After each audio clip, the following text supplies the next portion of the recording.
അല്ല പറയുന്നു, അന്ന് തമ്മാടികളായ മനുഷ്യർ പറയുമത്രേ, ലൗ യഫ്തദി മിൻ അദാബി യൗമഇദിൻ ബിബനി.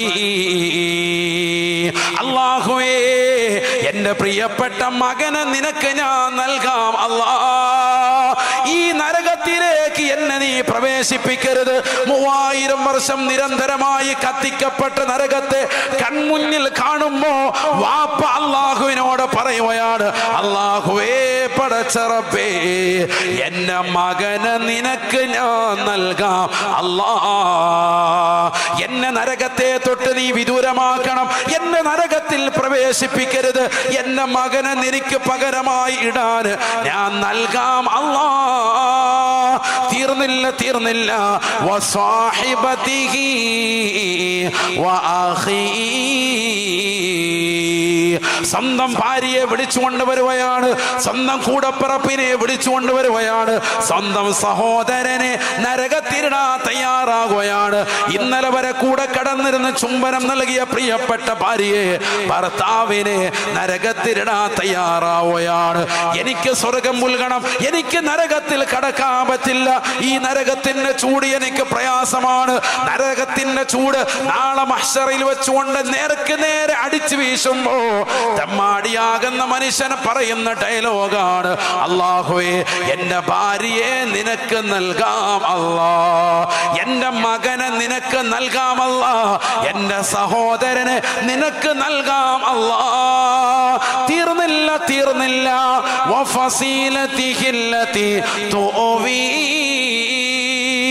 എനിക്ക് ജന്മം നൽകിയ മാതാവിന്, എനിക്ക് ജന്മം നൽകാൻ കാരണക്കാരനായ പിതാവിന് നിനക്ക് നൽകാം. അല്ലാ, വമൻ ഫിൽ അർളി ജമീഅ, വമൻ ഫിൽ അർളി ജമീഅ ثم ينجي. ഈ ദുനിയാവിൽ ലോകത്ത് ആരെ വേണമെങ്കിലും നീ ചോദിച്ചോ, അല്ലാ, ആരെ വേണമെങ്കിലും നിന്റെ മുന്നിൽ കൊണ്ടുവന്ന് ഞാൻ നിർത്തിത്തരാം. അല്ലാ, നരകത്തിലേക്ക് എന്നെ വലിച്ചെറിയരുത്, എന്നെ അങ്ങോട്ട് എറിയരുത്. എനിക്ക് പകരം എൻ്റെ ഭാര്യയെ, എനിക്ക് പകരം എൻ്റെ മകനെ, എനിക്ക് പകരം എൻ്റെ സഹോദരനെ, എനിക്ക് പകരം എൻ്റെ കൂടപ്പിറപ്പുകളെ, എനിക്ക് പകരം എൻ്റെ മാതാപിതാക്കളെ നരകത്തിൽ എറിയാൻ ഞാൻ നൽകാൻ റെഡിയാണ് റബ്ബേ. ലോകത്ത് നീ പറയുന്ന ഏത് മനുഷ്യനെ കൊണ്ടുവരാമല്ലാ. സുമ്മയുൻജി, എന്നെയൊന്ന് രക്ഷപ്പെടുത്തി തരണേ അല്ലാ. ഈ വാക്ക് ഓരോ തെമ്മാടികളാകുന്ന മനുഷ്യർ നാളെ നരകത്തെ നേർക്ക് നേരെ കാണുമ്പോൾ പറയുമേ എന്ന് വിശുദ്ധമായ ഖുർആൻ. അല്ലാഹു ഉടനെ അവനോട് പറയുകയാണ്, കല്ലാ, വേണ്ടടാ, ഇന്നഹാ ലളാ. ആ കാണുന്നത് ലളാ എന്ന് പറയുന്ന നരകമാണ്, ലളാ എന്ന് പറയുന്ന നരകമാണ്. നസാഅത്തൻ ലിശ്ശവാ, നസാഅത്തൻ ലിശ്ശവാ. ഈ ദുനിയാവിൽ ശവായ കഴിക്കാൻ വേണ്ടി വൈകുന്നേര സമയത്ത് ഫാസ്റ്റ് ഫുഡിന്റെ കടകളിൽ പോയി ക്യൂ നിന്നിട്ടുള്ള മനുഷ്യരില്ലേ, ഈ ശവായ എന്ന പദം വന്നിട്ടുള്ളത് നരകത്തെ പരിചയപ്പെടുത്തിയ സ്ഥലമാണ്. ഖുർആൻ പറയുകയാണ്, നസാഅത്തൻ ലിശ്ശവാ. ലളാ എന്ന് പറയുന്ന നരകത്തിന്റെ പ്രത്യേകത എന്തെന്നറിയുമോ? ആ നരകത്തിന്റെ തീജ്വാല കടന്നു വന്നുകൊണ്ട് മനുഷ്യന്റെ മൂർധാവിൽ അവന്റെ കുടുമിക്കാണ് പിടിക്കുക എന്ന് പരിശുദ്ധമായ ഖുർആൻ. അവന്റെ മൂർധാവ് കരിച്ചു കളയുന്നതാണ്, മൂർധാവ് കരിച്ചു കളയുന്നതാണ്, മൂർധാവ് പരിപൂർണമായി ഇല്ലാതാക്കി കളയുന്നതാണ് ആ തീജ്വാല കൊണ്ടെന്ന് പരിശുദ്ധമായ ഖുർആൻ. തദൂ മൻ അദ്ബറ വതവല്ല. നരകത്തിൻ്റെതാകുന്ന തീനാളം കണ്ടുകൊണ്ട്, അതിന്റെ തീജ്വാല കണ്ടുകൊണ്ട് പേടിച്ച് പിറകോട്ട് മാറുന്ന മനുഷ്യനെ പിറകിൽ ചെന്നുകൊണ്ട് പിടിച്ച് ആ നരകം വലിച്ചെടുത്തുകൊണ്ട് വിഴുങ്ങുമേ എന്നും പരിശുദ്ധമായ ഖുർആൻ. ഈ കത്തിച്ചൊരിക്കുന്ന നരകത്തിലേക്ക് എറിയപ്പെടാതിരിക്കണോ, വലിച്ചു നീട്ടപ്പെടാതിരിക്കണോ മനുഷ്യ, നിന്റെ ജീവിതത്തിൽ തെറ്റുകളിൽ നിന്ന് ഒഴിഞ്ഞു നിൽക്കൽ നിർബന്ധമാണ്, നിർബന്ധമാണ്. എല്ലാ തെറ്റുകളിൽ നിന്നും ഒഴിയണം. അള്ളാഹു തൗഫീഖ് തരട്ടെ. അല്ലെങ്കിൽ നാളെ മഹ്ശറിൽ എത്തുമ്പോൾ ഖേദിക്കും. അവിടെ വെച്ച് ഓരോ തെമ്മാടികളും അള്ളാഹുവിന്റെ മുന്നിൽ വെച്ചുകൊണ്ട് ഓരോ കുറ്റവാളികളും വിളിച്ചു പറയും, യവദ്ദുൽ മുജ്രിമു. ഓരോ കുറ്റവാളികളും അന്ന് കൊതിച്ചുകൊണ്ട് വിളിച്ചു പറയും, അള്ളാഹുവേ, എൻ്റെ മകനെ നിനക്ക് ഞാൻ പകരം തരാം, എനിക്ക് പകരം നരകത്തിലേക്ക് അവനെ ഇട്ടോ. എന്റെ ഭാര്യയെ തരാം, എന്റെ കൂടപ്പിറപ്പുകളെ തരാം, എന്റെ സഹോദരങ്ങളെ തരാം, എന്റെ മക്കളെ തരാം, എന്റെ മാതാപിതാക്കളെ തരാം. ലോകത്ത് ആരെ വേണോ നീ പറഞ്ഞോ തരാം, എന്നെ ഒഴിവാക്കി തരാം. നരകം നേർക്കുനേരെ കാണുമ്പോഴുള്ള ഭീതിയാണ്. ഇത് തെമ്മാടികൾ മുഴുവനും ഇത് പറയുമെന്ന് പരിശുദ്ധ ഖുർആൻ. അല്ലാഹു നമ്മളെ കാക്കുമാറാവട്ടെ. അല്ല പറയും പറ്റൂല, കല്ല, വേണ്ട. ആ കാണുന്നത് ലലാ എന്ന് പറയുന്ന നരകം നിന്നെ പിടിക്കാൻ പോവാണ്. പിടിച്ചോ,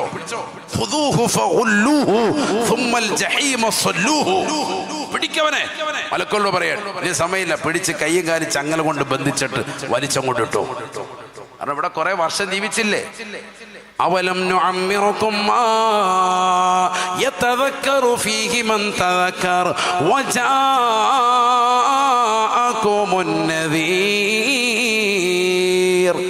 40 വയസ്സ് നൽകിയില്ലേ, 30 വയസ്സ് നൽകിയില്ലേ, 50 വയസ്സ് നൽകിയില്ലേ, 60 വയസ്സെത്തിയില്ലേ. ഇത്രയും വയസ്സ് വരെ ജീവിച്ചു, എന്നിട്ട് നിസ്കാരം കറക്റ്റ് അല്ല. ഇത്രയും വയസ്സ് നീ ജീവിച്ചു എന്നിട്ടും നോമ്പ് പിടിക്കുന്നില്ല. ഇത്രയും വയസ്സ് വരെ നീ ജീവിച്ചു എന്നിട്ടും സൽക്കർമ്മമില്ല. ഇപ്പോഴും പഴയതുപോലെ, ഇപ്പോഴും പന്ത് കളിച്ച് ഉള്ള പൈസ മുഴുവൻ അടിച്ച് പൊളിച്ച് അങ്ങനെ രസിച്ച് നല്ല റാഹത്തായിട്ടൊരു ഫുഡായിട്ട് എങ്ങനെ ജീവിക്കാൻ, ഒരു ഫുഡിയായിട്ട് കഴിഞ്ഞുകൂടുകയാണ്. തീർത്തും ദുർവയമായി ജീവിക്കാൻ. ഇനി അപ്പം നന്നാവാനാണ്. യാ അല്ലാഹ്, ഖലാസ്, ദുനിയാവ് കഴിഞ്ഞു, എന്നെ പിടിച്ചു, മരണം വന്നു, ഇനി കൈകാലിട്ടടിച്ചിട്ട് കാര്യമില്ല, ഇനി വീണ്ടും ഒരു തിരിച്ചു പോക്കില്ല. മഹ്ശറിലേക്ക് എത്തുമ്പോൾ വീണ്ടും വിളിച്ചു പറയും, അല്ലാഹുവേ, എന്നെ ഈ നരകത്തിലിടരുത്. മക്കളെ തരാം, മാതാപിതാക്കളെ തരാം, കുടുംബാദികളെ തരാം, ആര് വേണമെങ്കിലും തരാം. അല്ലാഹ് പറഞ്ഞു, ആരെയും വേണ്ട, നിന്നെ മതി. നിനക്ക് 10-60 വയസ്സ് വരെ ദുനിയാവിൽ അവസരം തന്നു. എന്നിട്ട് ഓരോ പ്രഭാഷകന്മാരെ നിന്റെ നാട്ടിലേക്ക് അയച്ച് ഉറൂസോടനുബന്ധിച്ച് 10 ദിവസം വാഴ നടത്തി. എന്നിട്ട് എന്തുണ്ടായി? എത്ര പേർക്ക് മാറ്റം വന്നു? എത്ര സഹോദരിമാർക്ക് മാറ്റം വന്നു? ലെസ്ബിയൻ കപ്പിൾസുകളെ കണ്ടിട്ട് അവരുടെ ജീവിതം നയിക്കുന്ന മക്കൾ ഇന്നത്തെ തലമുറയിലില്ലേ? റിയാലിറ്റി ഷോകളിലേക്ക്, ബിഗ് ബോസിലേക്ക് വന്നതാകുന്ന റിയാലിറ്റി ഷോയിൽ വന്നതായ ആ മക്കളുടെ ജീവിതം അതേപോലെ അയവിറക്കി സ്വന്തം ജീവിതത്തിൽ കൊണ്ടുവന്നിട്ടുള്ള കമിതാക്കളായി ജീവിക്കുന്ന യുവതികൾ നമ്മുടെ കൂട്ടത്തിലില്ലേ? ഗേകളായി ജീവിക്കുന്ന യുവാക്കൾ നമ്മുടെ കൂട്ടത്തിലില്ലേ? എന്ത് ദീനാണ് നീ മുറുകെ പിടിച്ചത്? 6-7 ദിവസം വാത് വെച്ചിട്ട് ഇങ്ങനെ കേട്ട് അപ്പുറത്തൂടെ വിട്ടവനല്ലേ? അല്ലാ, ഇനി മതി, ഇങ്ങോട്ട് കയറിക്കോ. ലല്ലാ എന്ന് പറയുന്ന നരകം നിനക്കാണെന്ന് പരിശുദ്ധമായ ഖുർആൻ. അല്ലാഹു നമ്മളെ കാക്കുമാറാവട്ടെ. അതുകൊണ്ട് പ്രിയമുള്ളവരെ, മറ്റുള്ളവരെ പോലെ അല്ല നിങ്ങൾ. മുട്ടുന്തര ജമാഅത്തിലുള്ള ആളുകൾ, നിങ്ങൾക്ക് ഹിസാബ് കൂടും. കാരണം നിങ്ങൾ വാത് ധാരാളം കേട്ടവരാണ്. നിങ്ങൾക്ക് ഹിസാബ് കൂടും, കേൾക്കാത്തവർക്ക് തന്നെ. കാരണം എന്തുകൊണ്ട്? വാത് ഇഷ്ടംപോലെ ഈ നാട്ടിൽ വെച്ചിട്ടുണ്ട്. ഇഷ്ടംപോലെ പ്രഭാഷണം ഈ നാട്ടിൽ വന്ന ആലിമീങ്ങൾ പറഞ്ഞിട്ടുണ്ട്. ഒരുപാട് മഹത്തുക്കൾ, മഹാന്മാർ ഈ നാട്ടിൽ നിരന്തരമായി വാത് പറഞ്ഞിട്ടുണ്ട്. ഇതൊക്കെ കേട്ടിട്ട് പോലും നന്നാവാത്തവർ ശരിക്കും ഹിസാബ് നേരിട്ട്. ഇത് കേൾക്കാതെ തിരിഞ്ഞടക്കുന്നവർ തീർച്ചയായും വലിയ ഹിസാബ് ഉണ്ടാവും. അള്ളാഹു നമ്മളെ കാക്കുമാറാവട്ടെ. അതുകൊണ്ട് ശരിക്കും മനസ്സിലായിക്കോ, നിസ്കാരം കറക്റ്റാക്കിക്കോ, ഇബാദത്തുകൾ കണിശത വെച്ചോ, ദൂർത്തും ദുർവ്വയും കുറച്ചോ, കണ്ണും കാതും ശരീരത്തിന്റെ അവയവങ്ങളും എല്ലാ ഹറാമുകളും തൊട്ട് തിരിച്ച് നല്ല ജീവിതം നയിച്ചോ. അള്ളാഹു തൗഫീഖ് നസീബാക്കട്ടെ. ആമീൻ പറയിൻ. അള്ളാഹു തൗഫീഖ് നസീബാക്കട്ടെ. എല്ലാ വിഷമവും പ്രയാസവും അള്ളാഹു മാറ്റി സന്തോഷകരമാകുന്ന ജീവിതം അള്ളാഹു നമുക്ക് നസീബാക്കട്ടെ. ഇന്ന് സൗത്ത് ചിത്താരി ഹൈദ്രോസ് ജമാഅത്ത് മസ്ജിദിൽ വെച്ച് MS മുഹമ്മദ് കുഞ്ഞെന്ന് പറയുന്നതാകുന്ന ഹാജിയുടെ 7ന്റെ പ്രാർത്ഥനാ സദസ്സുണ്ടായിരുന്നു. ഇനി വിനീതനായിരുന്നു വന്ന് ദുആ ചെയ്തത്. വർഷങ്ങളായിട്ട് ബന്ധമുള്ള, ദീനുമായി ബന്ധമുള്ള ഒരു സഹോദരൻ അൽഹംദുലില്ലാ, അതുകൊണ്ടാവണം, ആ ബന്ധമുള്ളത് കൊണ്ടാണ് അദ്ദേഹത്തിൻ്റെ 7-ൻ്റെ ഒരു ദിവസം ഈ ഉറൂസോടനുബന്ധിച്ചുകൊണ്ട് വിനീതം വരികയും ആ പ്രാർത്ഥനാ സദസ്സിൽ ഭാഗവാക്കാകുകയും പറ്റും. ആയിരക്കണക്കിന് വിശ്വാസികൾ ആ പള്ളിയുടെ അകത്തലത്തിൽ 10:30 മണിക്ക് വന്നു. ദിക്റിലായി, സൂറത്ത് യാസീൻ ഓതി. 52 ഖത്മുകളാണ് ആ കുടുംബക്കാർ കഴിഞ്ഞ 7 ദിവസം കൊണ്ട് ഓതി തീർത്തത്. 52 ഖത്മുകൾ, ലക്ഷക്കണക്കിന് തഹ്ലീലുകൾ, ലക്ഷക്കണക്കിന് സൂറത്തുൽ ഇഖ്ലാസ്. മരണപ്പെട്ടു പോയതാകുന്ന ഉപ്പാക്ക് വേണ്ടി മക്കൾ, മരുമക്കൾ, കൊച്ചുമക്കൾ, കൂട്ടുകുടുംബാദികൾ, ഭാര്യ എല്ലാവരും ഇരുന്ന് ഓതുകയാണ്. റുഹബയാൻ മജ്ലിസിൽ പങ്കെടുത്തിരുന്ന കുടുംബം, അള്ളാഹു ആ കുടുംബത്തിന് പരിപൂർണമായ ക്ഷമ പ്രദാനം ചുരിയുമാറവട്ടെ. അദ്ദേഹത്തിന് അള്ളാഹു മഗ്ഫിറത്തും റഹ്മത്തും നൽകി അനുഗ്രഹിക്കട്ടെ. ഞാൻ പറഞ്ഞു വന്നത്, ദീനിന് വേണ്ടി ജീവിച്ചാൽ, ദീനിൻ്റെ അഖിലുകാരോടുള്ള ബന്ധം സ്ഥാപിച്ച് നിലകൊണ്ടാൽ നമുക്ക് നല്ല പ്രാർത്ഥനകൾ കിട്ടും. ആയിരങ്ങൾ ഒരുമിക്കുന്നതാകുന്ന ദിക്റിൻ്റെ, ദുആഇൻ്റെ മനോഹരമായ സുദിനങ്ങൾ നമ്മുടെ ജീവിതത്തിലേക്ക് വന്നു ചേരും, നമ്മളറിയാതെ തന്നെ. അള്ളാഹു തൗഫീഖ് തരട്ടെ, അള്ളാഹു തൗഫീഖ് തരട്ടെ. അവർക്ക് നമുക്കൊക്കെ അള്ളാഹു പരിപൂർണമായ ഖൈറായ ജീവിതം അള്ളാഹു നസീബാക്കുമാറാവട്ടെ. നമ്മുടെ മഹലിൻ്റെ ഇസ്സത്ത് അള്ളാഹു നിലനിർത്തുമാറാവട്ടെ. ഒരാഴ്ച 2 ആഴ്ചയൊക്കെ നീണ്ടു നിൽക്കുന്ന മതവിജ്ഞാന വേദികൾ വരുമ്പോൾ അതിനെ തമാശയായിട്ട് എടുക്കരുത്. ഒരു 2 മണിക്കൂർ സമയം, ആ സമയം നല്ലതുപോലെ ഗൗരവമായി കണ്ട് ദീനിൻ്റെ വിഷയങ്ങളൊക്കെ ഒന്ന് ശ്രദ്ധിച്ച് അമൽ ചെയ്യാൻ നമ്മൾ തയ്യാറാകണം. അള്ളാഹു തൗഫീഖ് നസീബാക്കട്ടെ. ഈ സദസ്സിൽ വന്നു ചേർന്നിട്ടുള്ള മുഴുവൻ മുഅ്മിനീകളെയും മുഅ്മിനാത്തുകളെയും അള്ളാഹു അനുഗ്രഹിക്കുമാറാവട്ടെ. ഒരു സദസ്സിൻ്റെ ഏറ്റവും മർമ്മം പ്രാർത്ഥനയാണ്. ഇൻഷാ അല്ലാഹ് ദുആയിലേക്ക് കടക്കുന്നതിന് മുമ്പ് നമ്മുടെ ഈ സദസ്സിൽ വെച്ചുകൊണ്ട് നമ്മുടെ പ്രിയപ്പെട്ടതാകുന്ന വിദ്യാർത്ഥികൾക്ക് വേണ്ടി, ഹിഫ്ളിന് പഠിക്കുന്ന മക്കളുടെ ഭക്ഷണത്തിന് ചെലവിന് വേണ്ടി 1 വർഷത്തിലേക്കുള്ള ചെലവ് 40,000 പറ്റുന്നവർ അങ്ങനെ, 6 മാസത്തേക്ക് പറ്റുന്നവർ 20,000 അങ്ങനെ, അതിനും പറ്റുന്നില്ല, ഒരു 3 മാസത്തേക്ക് പറ്റുന്നവരുണ്ടെങ്കിൽ 10,000 രൂപ അങ്ങനെ. ആ രീതിക്ക് ഇൻഷാ അല്ലാഹ് കൊടുക്കാൻ പറ്റുന്നവർ നല്ല നിയ്യത്ത് ചെയ്ത്, മരണപ്പെട്ടു പോയതാകുന്ന മാതാപിതാക്കൾ, ബന്ധുമിത്രാദികൾ, കൂട്ടുകുടുംബാദികൾക്ക് നിയ്യത്ത് ചെയ്ത്, ഹാഫിളീങ്ങളായ മക്കൾക്ക് വേണ്ടി ഇൻഷാ അല്ലാഹ് നിയ്യത്ത് ചെയ്ത് അള്ളാഹു തൗഫീഖ് നൽകട്ടെ. ഞാൻ നമ്മുടെ ബഹുമാന്യനായ മസ്ഊദ് ഫൈസി ഉസ്താദിനോട് ചോദിച്ചു, ഇനി കുട്ടികളുടെ സനദ് ഉണ്ട്? അപ്പോൾ പറഞ്ഞു, ഈ വർഷം ഇൻഷാ അല്ലാഹ് കുട്ടികളുടെ സനദ് ഉണ്ട്. ഈ റമളാനിൽ ഇൻഷാ അല്ലാഹ് കുട്ടികൾ 2-3 പേര് ഹാഫിളായി ഇറങ്ങും. അടുത്ത ഉറൂസിൽ ഇൻഷാ അല്ലാഹ് അവർക്കുള്ള സർട്ടിഫിക്കറ്റ് വിതരണം നടക്കും. അള്ളാഹു തൗഫീഖ് നൽകട്ടെ. ആമീൻ പറയൻ. അള്ളാഹു കബൂൽ ചെയ്ത് അനുഗ്രഹിക്കട്ടെ. അൽഹംദുലില്ലാ. അപ്പോൾ കൊടുക്കുന്ന ആളുകൾ വേഗം വേഗം പറഞ്ഞു, ഒന്ന് വാളണ്ടിയേഴ്സ് ഒന്നിറങ്ങി നിൽക്കാൻ. അള്ളാഹു സ്ഥിരീകരിക്കട്ടെ. സ്ത്രീകളുടെ ഭാഗത്തുനിന്ന് നോക്കുക. ഹിഫ്ള് കോളേജിലേക്ക് ആയിഷ അബ്ദുള്ള, മരണപ്പെട്ടു പോയ ഭർത്താവ്, മാതാപിതാക്കൾ എന്നിവർക്ക് വേണ്ടി പ്രത്യേകം ദുആ ചെയ്യാൻ വേണ്ടി 40,000 രൂപ. അൽഹംദുലില്ലാ. അള്ളാഹു സ്വീകരിക്കട്ടെ, അള്ളാഹു സ്വീകരിക്കട്ടെ. ആമീൻ പറയുന്ന ആമീനില്ലേ? മുമ്പ് കാസർഗോഡ് വന്ന ആമീൻ കൂടുതലായിരുന്നു. ആമീൻ ഇങ്ങനെ പറയും, കൈമുത്തും ചിപ്പാരെയും കാണുന്നില്ലല്ലോ. കാസർഗോഡല്ലേ, എല്ലാവരും വരുത്തന്മാരാണ്. അള്ളാഹു സാലിഹീങ്ങൾ ചേർക്കട്ടെ. എൻ്റെ മുമ്പ് അങ്ങനെ ഒരു ശൈലിയുണ്ട്, കാസർഗോഡുകാർക്ക് മാത്രമേ അതുള്ളൂ. എങ്ങനെ ആമീൻ എന്ന് പറയുമ്പോൾ ഓരോ ആമീൻ ഉറക്കെ പറയും, കൈ ഇങ്ങനെ ഒന്ന് മുത്തും. അപ്പം അത് കാണുന്നില്ല. ഇവിടെ വന്നിട്ട് എന്താ പറ്റിയെന്ന് അറിയില്ല. കോവിഡിന് ശേഷം എന്തോ അസുഖം ബാധിച്ചോലുണ്ട്. അള്ളാഹു നമ്മുടെ സാലിഹീങ്ങൾ ചേർക്കട്ടെ. ഒരു സ്വലാത്ത്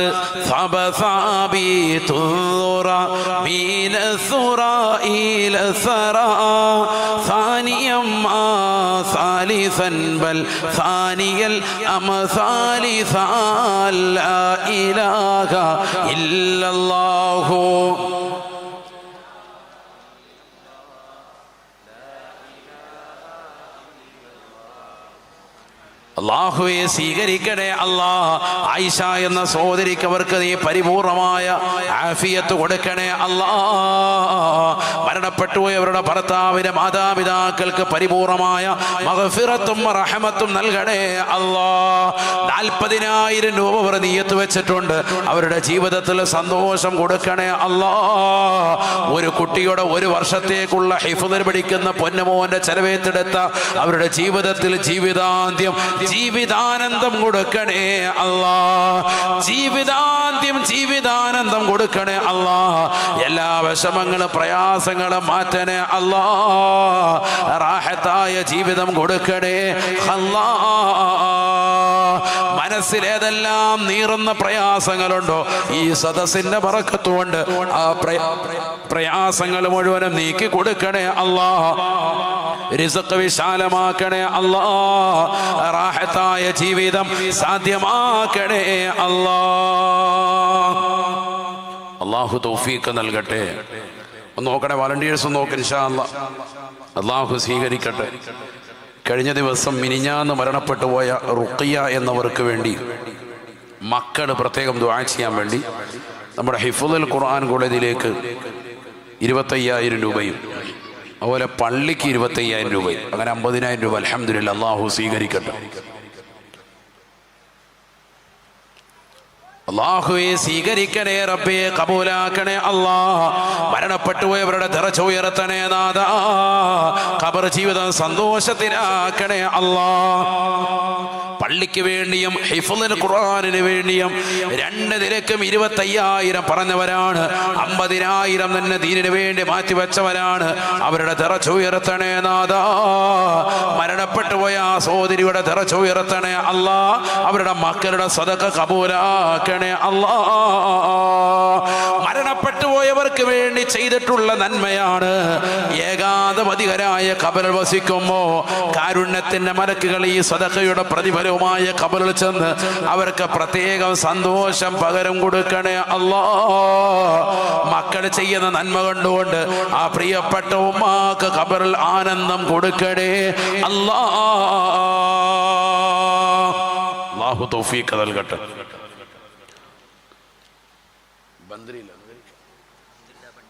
ബണ്ടിച്ചാല് 3 വർഷത്തേക്ക് ഒരു കുട്ടിയുടെ മാഷാ അല്ലാഹ് 3 വർഷത്തേക്ക് നമ്മുടെ അബ്ദുള്ള ബണ്ടിച്ചാല് 3 കുട്ടികളുടെ ഏറ്റെടുത്തിരിക്കുകയാണ്. അൽഹംദുലില്ലാഹ്. ഒരു കുട്ടിയുടെ തന്നെ 3 വർഷത്തേക്ക്, അപ്പം ഏകദേശം 1,20,000 രൂപയോളം. അല്ലാഹു സ്വീകരിക്കട്ടെ. അൽഹംദുലില്ലാഹ്. അല്ലാഹു കബൂലാക്കട്ടെ. ഒരു സ്വലാത്ത് ജൂദു മൻ ജാദൽ വജൂദ വജൂദുഹു ജാദൽ ജവാ ജംഅൻ വഫർഖൻ ബഅദ ജംഇൽ ജംഇലി റിജാലി ജാൽ ലാ ഇലാഹ ഇല്ലല്ലാഹു.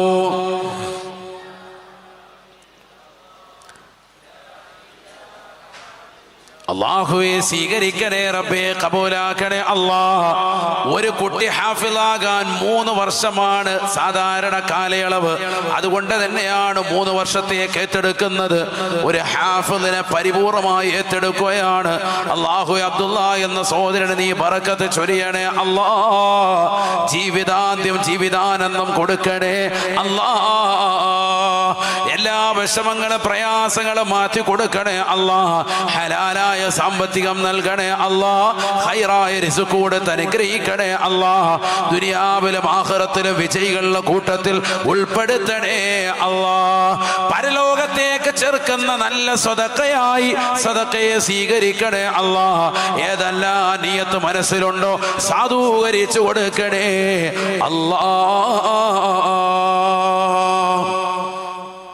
അല്ലാഹു കബൂൽ ചെയ്ത് അനുഗ്രഹിക്കട്ടെ. അദ്ദേഹത്തിന്റെ മരണപ്പെട്ടു പോയ സഹോദരിക്കും അതുപോലെ സഹോദരി ഭർത്താവിനും പിതാവിനും വേണ്ടി പ്രത്യേകം ദുആ ചെയ്യണം. അല്ലാഹു സ്വീകരിക്കട്ടെ. അല്ലാഹുവേ സ്വീകരിക്കണേ റബ്ബേ, കബൂലാക്കണേ അല്ലാ. മരണപ്പെട്ടു പോയ സർവർക്കും പരിപൂർണമായ മഗ്ഫിറത്തും മർഹമത്തും കൊടുക്കണേ അല്ലാ. ജീവിച്ചിരിക്കുന്ന കുടുംബാദികൾക്ക് ആഫിയത്ത് കൊടുക്കണേ അല്ലാ. ആരുടെ വിഷയത്തിനാണോ സ്വതക്ക നൽകിയിട്ടുള്ളത് അവർക്കെല്ലാവർക്കും പരിപൂർണമായ മഗ്ഫിറത്തും മർഹമത്തും നൽകി അനുഗ്രഹിക്കണേ അല്ലാ. അൽഹംദുലില്ലാഹ്. അല്ലാഹു സ്വീകരിക്കട്ടെ. അടുത്ത ആരാ ഇൻഷാ അല്ലാഹ്? വേഗം വേഗം പറഞ്ഞോളൂ. സ്ത്രീകളുടെ ഭാഗത്ത് നോക്കണേ. ഒരു കുട്ടിക്ക് 1 വർഷത്തേക്ക് ഇൻഷാ അല്ലാഹ് ഏറ്റെടുക്കാൻ പറ്റാത്ത ആരുള്ളത്? അല്ലാഹുവേ, നല്ല സദഖ ചെയ്യാൻ പറ്റുന്ന ഏറ്റവും നല്ല അവസരമാണ്. ഈ ദുനിയാവിൽ ചെയ്യുന്ന ഏറ്റവും അല്ലാഹുവിന് ഇഷ്ടപ്പെട്ട അമലി ഏത്? നബിതങ്ങളോട് ചോദിച്ചപ്പോൾ നബിതങ്ങൾ പറഞ്ഞത് ഖുർആൻ ഖത്മ് തീർക്കുന്ന പ്രവണതയാണ്. അപ്പോൾ ഖുർആൻ പഠിക്കുന്ന, അതുമായി ബന്ധപ്പെട്ട് ജീവിതം നയിക്കുന്നവർ, കറാത്ത് മറാത്ത് ഖുർആൻ ഇങ്ങനെ ദൗറ ചെയ്തുകൊണ്ട് നിലകൊള്ളുന്ന മക്കൾ, അവരെ ഏറ്റെടുക്കുന്നതിനേക്കാൾ വലിയ പ്രതിഫലം ഏതാണ്? അല്ലാഹു തൗഫീഖ് നൽകട്ടെ. അല്ലാഹു തൗഫീഖ് നൽകട്ടെ. അതുകൊണ്ട് നല്ല നിയ്യത്തിൽ കൊടുത്തോളൂ. അല്ലാഹു സദഖ കബൂൽ ചെയ്ത് അനുഗ്രഹിക്കട്ടെ. എല്ലാ മുറാദുകളും അല്ലാഹു ഹാസിലാക്കട്ടെ.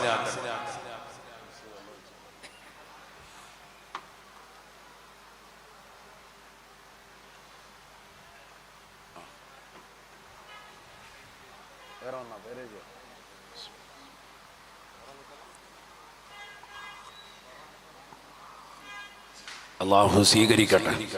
ഒരു കുട്ടിയുടെ പറ്റാത്തത് ഇൻഷാ അല്ലാഹ്, ഒരു കുട്ടിയുടെ പറ്റാത്തത് അള്ളാഹു നമ്മളെ സ്വീകരിക്കട്ടെ. പറ്റാത്ത ആളുകൾ ഇനി 6 മാസത്തെ കൊടുക്കാൻ പറ്റുന്നെങ്കിൽ അങ്ങനെ കൊടുക്കണം ഇൻഷാ അല്ലാഹ്. 20,000 പറ്റുന്നവരുണ്ടെങ്കിൽ അങ്ങനെ 6 മാസത്തേക്ക് അള്ളാഹു കബൂലാക്കട്ടെ. അള്ളാഹു സ്വീകരിക്കട്ടെ. സദഖ അള്ളാഹു കബൂലാക്കട്ടെ. സ്ത്രീകളുടെ ഭാഗത്ത് നോക്കി, അവിടെ വാലണ്ടിയേഴ്സ് ഇല്ലേ, നോക്കി വേഗം വേഗം നോക്ക്. അള്ളാഹു കബൂലാക്കട്ടെ.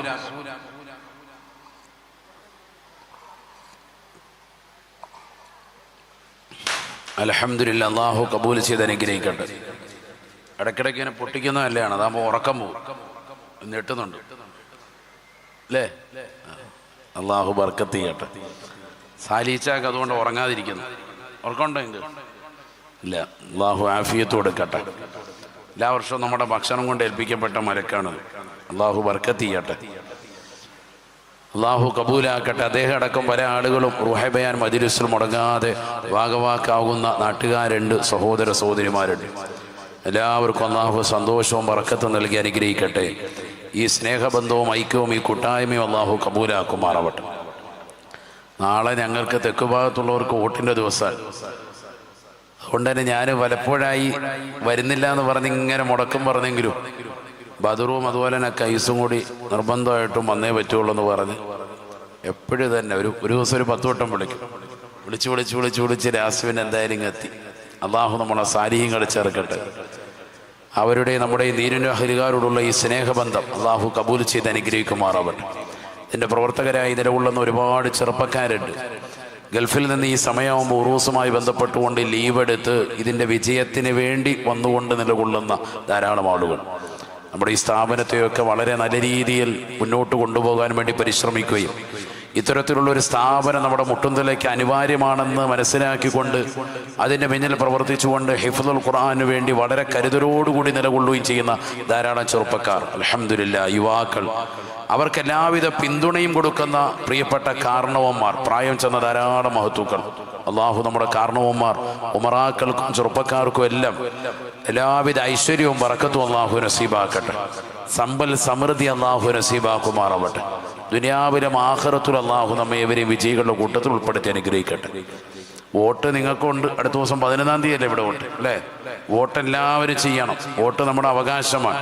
ഇന്ത്യയിലെ ഓരോ പൗരന്മാരുടെ അവകാശമാണ്. ആ അവകാശത്തെ ഇല്ലാതാക്കി അത് ഹറാമാണെന്ന് പറഞ്ഞ് മാറി നിൽക്കുന്ന ആളുകൾ ഇന്നും നമ്മുടെ കൂട്ടത്തിലുണ്ട്. അങ്ങനെയല്ല, ആർക്ക് വോട്ട് ചെയ്യണമെന്ന് ഞാൻ പറയേണ്ട ആവശ്യമില്ല, നിങ്ങൾക്കറിയാം. നമുക്ക് ഏറ്റവും അനുയോജ്യരായ ദീനിനും ദുനിയാവിനും ഉപകരിക്കുന്ന നല്ല ആളുകളെ നമ്മൾ തിരഞ്ഞെടുക്കുക. അതെപ്പോഴും ശ്രദ്ധിക്കുക. അള്ളാഹു തൗഫീഖ് നസീബാക്കട്ടെ. ഒരാൾ അഴിമതിക്കാരനാണ്, അയാൾ കുറ്റക്കാരനാണ്, തെറ്റുകാരനെന്ന് കണ്ടാൽ അയാളെ അധികാര കസേരയിലേക്ക് കയറ്റൽ നമ്മൾ ചെയ്യുന്ന ഏറ്റവും വലിയ കുറ്റമാണ്. അയാൾ ഇനി എത്ര കാല് പിടിച്ചാലും ഏതെല്ലാം നിലയ്ക്ക് നമുക്ക് അത് ചെയ്തുതരാം ഇത് ചെയ്തുതരാന്ന് പറഞ്ഞാലും തിന്മയുടെ വാഹകനാണെന്ന് കണ്ടാൽ അയാൾ ഒഴിച്ചു നിർത്തൽ അനിവാര്യമാണ്. മൻ ആന അലാ മഅസിയത്തിൻ വലൗ ബിശ്ശത്രി കലിമത്തിൻ കാന ശരീകൻ ലഹു ഫീഹാ ശഫീഉന റസൂലുള്ളാഹി. ഒരു വാക്കുകൊണ്ടെങ്കിലും ഒരാൾ തെറ്റ് ചെയ്യുന്നതിനെ സഹായിയായി നമ്മൾ നിലകൊണ്ടാൽ അയാൾക്ക് വോട്ട് ചെയ്തേക്ക് എന്ന് പറഞ്ഞ് ഒരു വാക്കുകൊണ്ടെങ്കിലും ഒരു തെറ്റ് ചെയ്യുന്ന ഒരു വ്യക്തിയെ നമ്മൾ സഹായിച്ചാൽ അയാൾ ചെയ്യുന്ന എല്ലാ തെറ്റുകൾക്കും ഇവൻ കൂടി ഭാഗവാക്കാകും എന്ന് സയ്യിദുനാ മുഹമ്മദ് റസൂലുള്ളാഹി സ്വല്ലല്ലാഹു അലൈഹി വസല്ലം. അപ്പൊ അധികാര കസേരയിലേക്ക് നമ്മൾ പിടിച്ചിരുത്തുമ്പോൾ അധികാരിയായി വരുന്ന ആൾ അയാൾ ഭരണീകർക്ക് പറ്റുന്നതാകുന്ന ഭരണകർത്താവ് ആണോ അല്ലയോ എന്നുള്ളത് നമ്മൾ നല്ലതുപോലെ ചിന്തിക്കണം. ആവശ്യമില്ലാത്ത ആളുകളെ പിന്താങ്ങാൻ നിൽക്കരുത്. അയാളുടെ കയ്യിൽ എന്തെങ്കിലും ചില്ലറ വാങ്ങിച്ചിട്ടുണ്ടെങ്കിൽ അത് അവിടെ വെച്ചേക്ക്. മറ്റുള്ളവരെ കൂടി പെടുത്തി നിങ്ങൾ എന്ത് ചെയ്യരുത്, പ്രയാസപ്പെടുത്തരുത്. അതുകൊണ്ട് ആർക്ക് വോട്ട് ചെയ്യണമെന്നുള്ളത് നിങ്ങൾക്ക് വിട്ടുവന്നിരിക്കാൻ ഏറ്റവും നല്ല നമുക്ക് അനുയോജ്യരായ ആളുകളെ, നല്ല ഭരണാധികാരികൾ അള്ളാഹു നൽകി അനുഗ്രഹിക്കട്ടെ എന്ന് ആത്മാർത്ഥമായി ദുആ ചെയ്യാൻ. വോട്ട് അവകാശമുള്ള മുഴുവൻ ആളുകൾ, വോട്ടുള്ള ഓരോ പൗരന്മാരും പ്രത്യേകം ശ്രദ്ധിക്കണമെന്ന് ഇത്തരുണത്തിൽ ഓർമ്മപ്പെടുത്താൻ അള്ളാഹു നമുക്ക് തൗഫീഖ് തരട്ടെ. വലിയ വിഷയമാണ് ഇപ്പം നടന്നുകൊണ്ടിരിക്കുന്നത്. ഇപ്പം ഇന്നെല്ലാം നിങ്ങൾ പത്രവാർത്തയിൽ വായിച്ചിട്ടുണ്ടാകും. ഈ കഴിഞ്ഞ ഡിസംബർ 5-ാം തീയതി ആയിരുന്നു ഗവൺമെന്റിന്റെ ഒരു ഉത്തരവുണ്ടായിരുന്നു. 6 മാസം മുമ്പ് ജൂണിൽ വന്ന ഉത്തരവാണ്. ജൂലൈ അതിന്റെ വിജ്ഞാപനം ഇറങ്ങിയതാണ്. നമ്മുടെ പള്ളികൾ, മദ്രസകൾ, ദീനീ സ്ഥാപനങ്ങളൊക്കെ തന്നെ കേരള വഖഫ് ബോർഡിൽ രജിസ്റ്റർ ചെയ്തിട്ടുള്ള മുഴുവൻ സ്ഥാപന ജംഗമ വസ്തുക്കളും കേന്ദ്ര ഗവൺമെന്റിന്റെ ഉമീദ് എന്ന് പറയുന്ന പോർട്ടലിൽ രജിസ്റ്റർ ചെയ്യണം നിർബന്ധമായിരുന്നു. ഖേദകരമെന്ന് പറയട്ടെ, പല ആളുകൾക്കും അതിനെക്കുറിച്ചുള്ള കൃത്യമായ വിവരം കിട്ടാത്തതിൻ്റെ അടിസ്ഥാനത്തിൽ അവസാനം കിട്ടി വന്നപ്പോൾ വൈകി, പിന്നെ അപ്ലോഡ് ചെയ്യാൻ വന്നതിൻ്റെ പ്രയാസവുമൊക്കെ ആയതിൻ്റെ കാരണത്താൽ അവസാനം ഇന്ത്യ രാജ്യത്ത് 20% ഇതുവരെ രജിസ്റ്റർ ചെയ്യാൻ പറ്റിയിട്ടുള്ളൂ. ബാക്കി 80% ആളുകൾക്ക് ഇപ്പോഴും നമ്മുടെ വഖഫ് സ്വത്തുക്കൾ കൃത്യമായി ഉമീദ് പോർട്ടലിൽ രജിസ്റ്റർ ചെയ്യാൻ പറ്റിയിട്ടില്ല.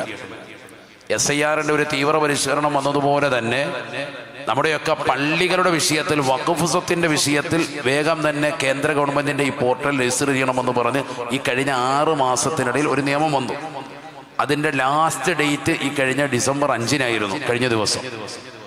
മനസ്സിലാക്കണം, 20% താഴെ മാത്രമുള്ള പള്ളിയുടെ സ്ഥാപന ജംഗമ വസ്തുക്കൾ രജിസ്റ്റർ ചെയ്യാൻ പറ്റിയിട്ടുള്ളൂ. ബാക്കിയുള്ളവരൊക്കെ ലാസ്റ്റ് ഘട്ടത്തിലിട്ട് പരിശോധിച്ചപ്പോൾ സൈറ്റ് ഹാങ്ങായി, തകരാറിലായി, രജിസ്റ്റർ ചെയ്യാൻ സാധിച്ചിട്ടില്ല. ഇനി ഇതിനോടുണ്ടാകുന്ന നാശനഷ്ടങ്ങൾ വളരെ വലുതാണ്. അഥവാ നിലവിൽ ഇതൊന്നും കേന്ദ്ര ഗവൺമെന്റിന്റെ നോട്ടത്തിൽ പള്ളികൾ, ഈ പറയുന്ന ബാക്കി 80% വരുന്ന മഖബറകൾ, ദീനി സ്ഥാപനങ്ങൾ, സ്ഥാപന ജംഗമ വസ്തുക്കൾ ഒക്കെ അവർ ഒഴിവാക്കും. അല്ലാഹു നമ്മളെ കാക്കുമാറാവട്ടെ. എന്തുകൊണ്ട്? കേന്ദ്രത്തിനറിയാം, റെയിൽവേ മന്ത്രാലയം കഴിഞ്ഞാൽ ഏറ്റവും കൂടുതൽ ഭൂമിയും വസ്തുവകകളും ഉള്ളത് വഖഫ് സ്വത്തുക്കൾക്കാണ്.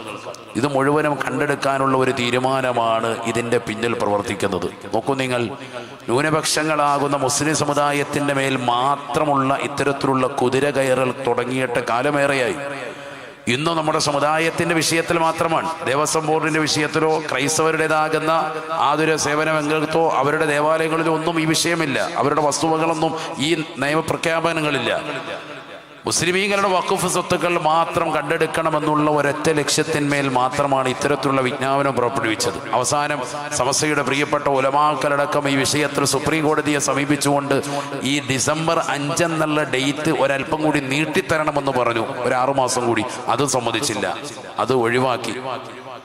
അതിന് സ്റ്റേ കിട്ടിയില്ലെന്ന് മാത്രമല്ല, 5 കൊണ്ട് അവസാനിക്കുമെന്ന് പറഞ്ഞു. ഇപ്പൊ മഹല്ലിലെ പരിപാലകരടക്കം, നമ്മുടെ മഹല്ലടക്കമുള്ളതാകുന്ന പരിപാലകർ എല്ലാവരും അഭിഭാഷകരെ വെച്ചുകൊണ്ട് ട്രൈബ്യൂണലിലേക്ക് പ്രത്യേകം കേസ് രജിസ്റ്റർ ചെയ്യാൻ. മറ്റൊന്നുമല്ല, ഞങ്ങൾക്ക് ഇതുപോലെ തകരാറിലായിരുന്നു, സൈറ്റ് ബുദ്ധിമുട്ടായിരുന്നു, അതുകൊണ്ട് തന്നെ കൃത്യമായിട്ട് ഒരു ഇളവ് കൂടി വേണം എന്ന് പറഞ്ഞുകൊണ്ട് കൊടുക്കാൻ.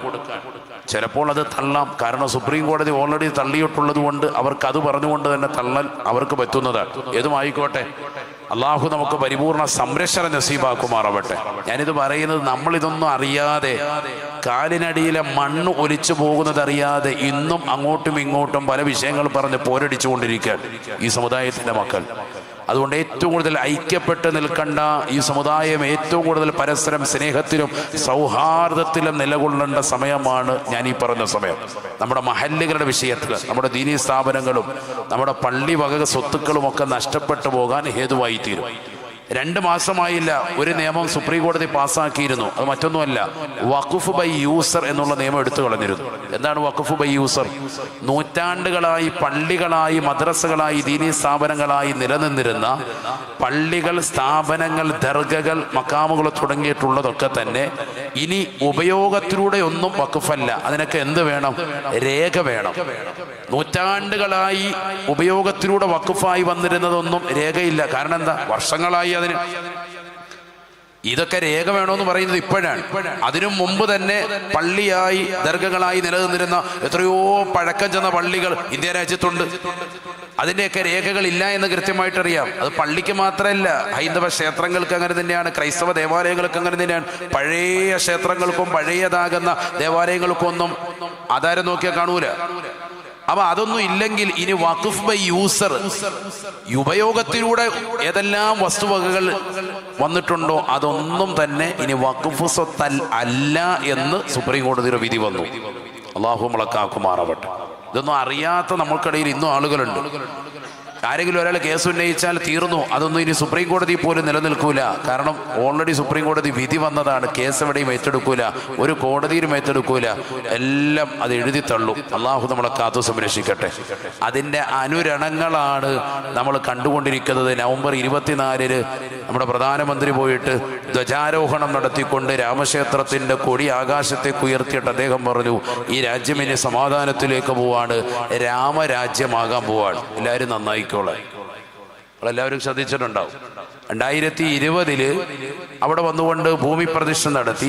പിന്നെ അതിനുശേഷം 2024 പ്രാണപ്രതിഷ്ഠ നടത്തി. 2025 നവംബർ 24 ധ്വജാരോഹണം എന്ന് പറയുന്ന ഏറ്റവും വലിയതാകുന്ന രീതിക്ക് അതിൻ്റെ ഉദ്ഘാടന കർമ്മം നിർവഹിച്ച് ആകാശത്തേക്ക് കൊടി ഉയർത്തിക്കൊണ്ട് അദ്ദേഹം പറഞ്ഞ വാക്ക്, ഇന്ത്യ രാജ്യം ഇനി രാമരാജ്യമാകുകയാണ്. നമ്മൾ ആലോചിക്കണം, നമ്മുടെ രാജ്യത്തിൻ്റെ പ്രധാനമന്ത്രി തന്നെ ഒരു മതത്തിൻ്റെ വക്താവും പ്രയോക്താവുമായി നിലകൊള്ളുമ്പോൾ മറ്റുള്ളതാകുന്ന മതത്തിലും ആദർശത്തിലും ജീവിക്കുന്നവർക്ക് അത് ആശങ്ക തന്നെയാണ്. അതുകൊണ്ടാണല്ലോ ഇന്ത്യ എന്ന് പറയുന്നത് ജനാധിപത്യ മതേതരത്വ രാജ്യമാണ്. എന്താണ് ഈ മതേതരത്വം? മതേതരത്വം എന്ന് പറഞ്ഞാൽ ഏതെങ്കിലും ഒരു മതത്തിൻ്റെ ആശയത്തിലോ ആദർശത്തിലോ നിലകൊള്ളാൻ പാടില്ല അധികാരികൾ. എല്ലാ മതങ്ങളെയും ഒരേ കണ്ണോടുകൂടി കാണണമെന്നുള്ളതാണ്. അതാണ് ഈ രാജ്യത്തിൻ്റെതാകുന്ന താല്പര്യവും. അങ്ങനെ തന്നെയാണ് ഈ രാജ്യത്തിൻ്റെ ഭരണാധികാരികൾ ഇന്ന് വരെ നിലനിന്നിരുന്നതും. അതിന് എതിരായി അധികാരികൾ പോകുമ്പോൾ മറ്റുള്ളവർക്ക് ആശങ്ക തന്നെയാണ്. അള്ളാഹു നമുക്ക് സമാധാനം നൽകട്ടെ. ഞാൻ പറയുന്നത്, നമ്മുടെ ഈ രാജ്യത്തിൻ്റെ ഐക്യത്തിന് വേണ്ടിയും അഖണ്ഡതയ്ക്ക് വേണ്ടിയും പരിപൂർണമായ സംരക്ഷണത്തിന് വേണ്ടിയും എപ്പോഴും നിതാന്ത ജാഗ്രത വെച്ചുകൊണ്ട് നിലകൊള്ളുന്നവരാകണം. നമ്മുടെ നാട്ടിലെ മതസൗഹാർദ്ദം നമ്മൾ നഷ്ടപ്പെടുത്തി കളയരുത്, ഹനിച്ചു കളയരുത്. ആ പഴയ സ്നേഹബന്ധം ഇനിയും നിലനിർത്തി പോരണം. മുസ്ലിം സമുദായം എപ്പോഴും ഐക്യപ്പെട്ടുകൊണ്ട് നല്ല പ്രാർത്ഥനയിലായി നിലകൊള്ളണം. നമ്മുടെ പള്ളികൾ, നമ്മുടെ ഈ ഉറൂസൊക്കെ നിലനിൽക്കണം. ഈ മക്കാം ഉണ്ടായെങ്കിൽ മാത്രമേ ഈ ഉറൂസ് നിലനിൽക്കൂ. ഇതിൻ്റെയൊക്കെ മുഴുവൻ കാര്യങ്ങളും ഇനി മറ്റൊരാളിലേക്ക് പോകുന്ന ഒരു കാലഘട്ടത്തിലേക്ക് നമ്മുടെ സമുദായത്തിൻ്റെ എല്ലാ വസ്തുക്കളും ഇല്ലാതാകുന്ന ഘട്ടത്തിലേക്ക് പോകാൻ. അതുകൊണ്ട് നിർബന്ധമായി നമ്മളൊക്കെ പ്രാർത്ഥനയിലായി നിലകൊള്ളിൽ. അള്ളാഹു നമ്മളെ അനുഗ്രഹിക്കുമാറാവട്ടെ. അതിനെ നല്ല രീതിയിൽ ശ്രദ്ധിക്കുന്ന നമ്മുടെ പ്രിയപ്പെട്ട പരിപാലക സമിതി അംഗങ്ങളെ അള്ളാഹു അനുഗ്രഹിക്കുമാറാവട്ടെ. എല്ലാവിധ ബർക്കത്തും അള്ളാഹു ചൊരിയുമാറാവട്ടെ. എല്ലാവിധ ഇസ്സത്തും അള്ളാഹു ഈ സമുദായത്തിന് നിലനിർത്തി നൽകി അനുഗ്രഹിക്കട്ടെ. ലോക മുസ്ലിമീങ്ങൾക്ക് അള്ളാഹു സമാധാനവും ശാന്തിയും അള്ളാഹു പ്രദാനം ചെയ്യുമാറാവട്ടെ. ഞാനിപ്പോൾ സേവനം ചെയ്യുന്നത് തിരുവനന്തപുരം ജില്ലയിലെ ഭീമാപ്പള്ളിയിലാണ്. തലസ്ഥാന നഗരിയിലെ 10-25,000 കുടുംബങ്ങളുള്ള ഏറ്റവും വലിയ ജമാഅത്താണ് ഭീമാപ്പള്ളി മുസ്ലിം ജമാഅത്ത്. വെള്ളിയാഴ്ച ജുമായ്ക്കാണ് വിനീതൻ അവിടെ സേവനം ചെയ്യുന്നത്. ഈ അടുത്തായിരുന്നു ഇവിടുത്തെ ഉറൂസ് കഴിഞ്ഞത്. ഞാൻ അന്നും പ്രിയപ്പെട്ടതാകുന്ന വിശ്വാസികളോട് ഉണർത്തിയത് ഇതാണ്: നമ്മൾ പരസ്പരം സ്നേഹിച്ച് പരസ്പരം സൗഹാർദ്ദത്തിൽ നിലനിർത്തി ജാതി മത ഭേദമന്യേ എല്ലാവരോടും വളരെ സൗഹാർദ്ദം വെച്ച് പുലർത്തി വെറുപ്പില്ലാതെ വൈര്യമില്ലാതെ നല്ല ജീവിതം കാഴ്ചവെക്കുക. തീർച്ചയായും അള്ളാഹു നമുക്ക് വിജയം തരും. അതിനോടൊപ്പം തന്നെ അള്ളാഹുവിനെ ഭയപ്പെട്ട് ജീവിക്കണം. ഒരു വഖത്ത് പോലും ജുമാഅയും ജമാഅത്തും നമ്മൾ നഷ്ടപ്പെടുത്തരുത്. പുരുഷന്മാർ, സ്ത്രീകൾ അവ്വൽ വഖത്തിന് നമസ്കരിക്കണം. നല്ല ദുആ ഉണ്ടാവണം. അള്ളാഹുവേ, മുസ്ലിം സമൂഹത്തെ നീ ഇസ്സത്തിലാക്കണേ അല്ലാഹ്.